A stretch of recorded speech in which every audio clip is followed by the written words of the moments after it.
ഒരു ജോലിക്ക് വേണ്ടി ആ ചെറുപ്പക്കാരൻ ഒരു കമ്പനിയിലെ കാര്യസ്ഥനെ ചെന്ന് കണ്ടു. അവൻ ഉത്സാഹിയാണെന്ന് മനസ്സിലാക്കിയ കാര്യസ്ഥൻ അവനെ മാനേജർക്ക് പരിചയപ്പെടുത്തി. അങ്ങനെ അവന് ആ കമ്പനിയിൽ ജോലി കിട്ടി. കാര്യസ്ഥൻ പ്രായമായതിനാൽ റിട്ടയർ ചെയ്തു. അപ്പോൾ കാര്യസ്ഥൻ്റെ സ്ഥാനം ഈ ചെറുപ്പക്കാരന് ലഭിച്ചു. അങ്ങനെ അവൻ ഉത്സാഹത്തോടെ ജോലി ചെയ്തു വന്നു. വർഷങ്ങൾ കുറേ കഴിഞ്ഞിട്ടും അവന് ശമ്പള വർധനവ് ഉണ്ടായില്ല. അപ്പോൾ അവൻ ആ കാര്യസ്ഥനെ കണ്ട് ഉപദേശം ആരാഞ്ഞു. അയാൾ പറഞ്ഞു, നീ 2-3 ദിവസം അവധിയെടുക്കുക.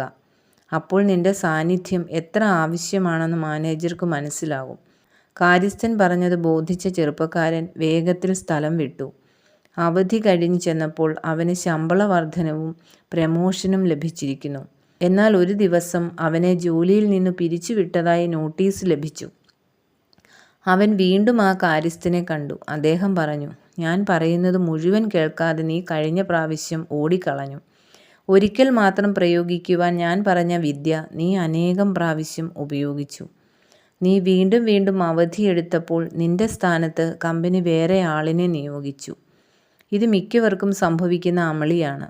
ഒരിക്കൽ ചക്ക വീണ് ഒരു മുയൽ ചത്തു എന്നതിനാൽ ചക്ക വീഴുമ്പോഴൊക്കെ മുയൽ ചാകുമെന്ന് ആരും കരുതരുത് എന്ന ചൊല്ല് ഏവർക്കും പരിചിതമാണല്ലോ. നിർദോഷകരമായ ചില വിദ്യകൾ ചിലപ്പോൾ ഗുണം ചെയ്തേക്കാം. എന്നാൽ അങ്ങനെ തുടർച്ചയായി പ്രയോഗിക്കുമ്പോൾ ആ വിദ്യകൾ വിനാശകരമായി ഭവിക്കും. അസാന്നിധ്യം കൊണ്ട് നമ്മുടെ സാന്നിധ്യത്തിൻ്റെ മഹത്വം വെളിപ്പെടുത്തുവാൻ ശ്രമിക്കുമ്പോൾ സാന്നിധ്യം പ്രയോജനരഹിതമായി തീരുവാൻ ഇടയുണ്ട്. അനുഗ്രഹങ്ങളെ ദുർവ്യയം ചെയ്യുമ്പോൾ അവ ശാപങ്ങളായി പരിണമിക്കും. എന്തിനും ചില ക്രമങ്ങളുണ്ട്. ക്രമരഹിതമാവുമ്പോൾ അവ വിനാശകരമാവും. അധികമായാൽ അമൃതും വിഷം എന്ന ചൊല്ലും പരിചിതമാണല്ലോ. ജീവദായകമായ അമൃത് വിഷമയമാകാതെ സൂക്ഷിക്കേണ്ടത് എത്ര അനിവാര്യമാണ്. ചിലപ്പോൾ നമ്മുടെ സാന്നിധ്യം വിലപ്പെട്ടതായി പരിണമിച്ചാലും മറ്റാർക്കും നമ്മുടെ അസാന്നിധ്യം പരിഹരിക്കാൻ കഴിയാത്ത വിധം നാം നിസ്തുല്യരാണെന്ന് വിചാരിക്കരുത്. നാം എത്ര സമർത്ഥരായാലും നമ്മേക്കാൾ സമർത്ഥനുണ്ടെന്നതും ഓർത്തിരിക്കണം.